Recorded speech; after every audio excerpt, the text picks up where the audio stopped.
Bonjour et bienvenue pour cette vidéo hebdomadaire. Je suis Dominique, mandataire immobilier et auteur du blog www.mandataire-immo.fr. Nous sommes aujourd'hui sur une plage de sable fin, mais au bord d'une rivière, exceptionnellement. Je vais tenter de répondre et surtout donner mon avis sur une question qui m'est fréquemment posée. Faut-il utiliser l'argument « mon réseau est le meilleur » ? Vous êtes prêts ? C'est parti.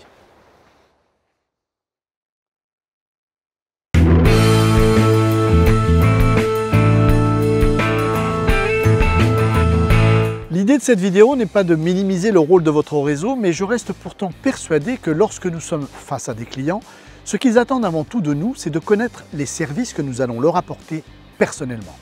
Il est important qu'ils puissent ressentir la proximité, je dirais presque la complicité que nous allons établir avec eux. Pourtant, vous êtes assez nombreux à me poser la question suivante. En prise de mandat, lorsque je suis en concurrence avec un confrère d'un autre réseau, comment puis-je convaincre le propriétaire que mon réseau est le meilleur ?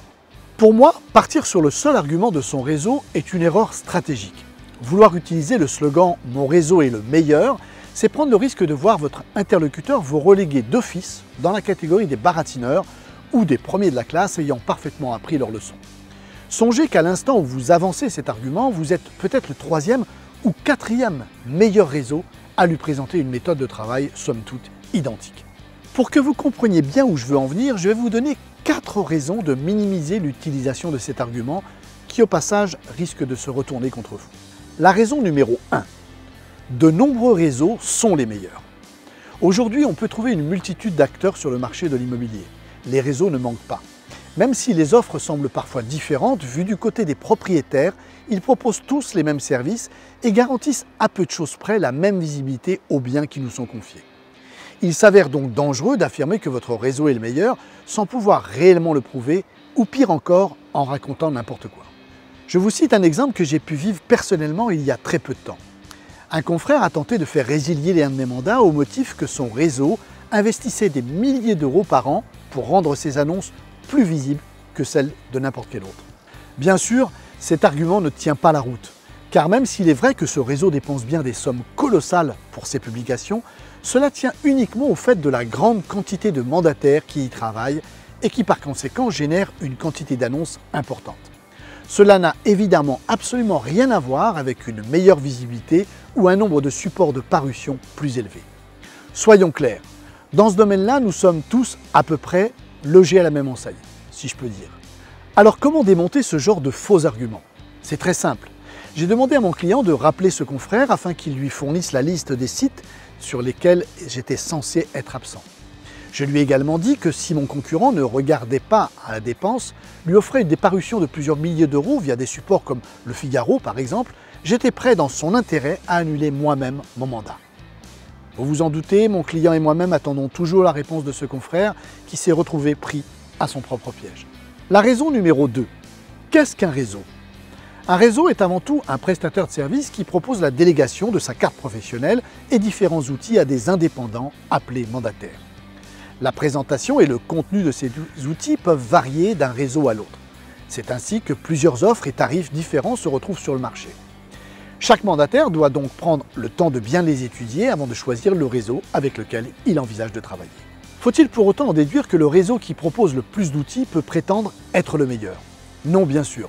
En la matière, chaque mandataire attend de son réseau des outils qui lui conviennent en fonction de son expérience, de son profil et de ses besoins.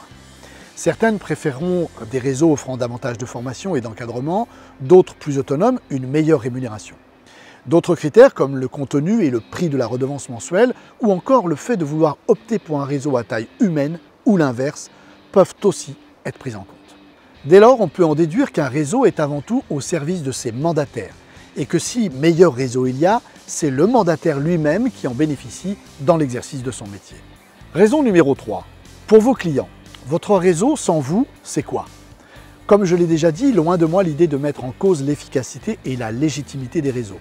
Sans eux, au regard de la réglementation en vigueur entre autres, nous serions nombreux à ne pas pouvoir exercer ce passionnant métier. Ce modèle a su faire ses preuves en quelques années seulement et nous ne pouvons que nous en réjouir.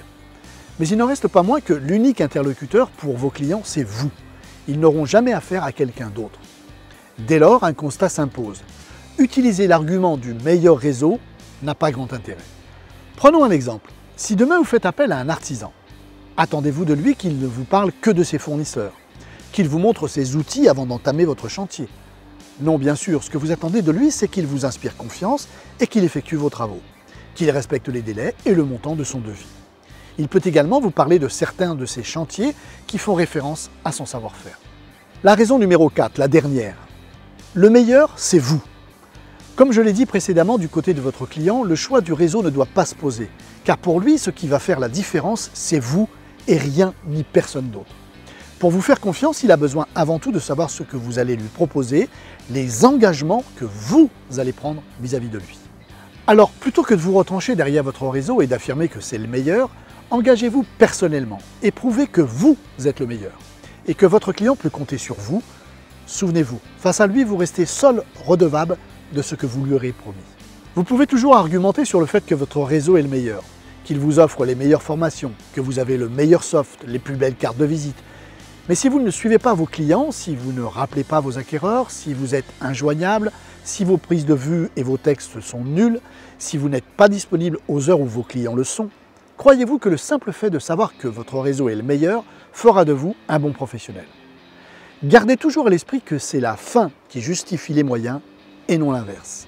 En conclusion, même si une présentation de votre réseau est nécessaire, ce qui intéresse avant tout votre client, c'est ce que vous allez faire personnellement pour lui. Voilà, c'est terminé. J'ai tenu à aborder ce sujet aujourd'hui car il me semble complémentaire à la webconférence sur la prospection que j'aurai le plaisir d'animer pour vous demain soir. Si vous n'êtes pas encore inscrit, il est encore temps de le faire avec le lien disponible quelque part au-dessus ou au-dessous de cette vidéo. Attention, il n'y aura pas de replay pour cette conférence.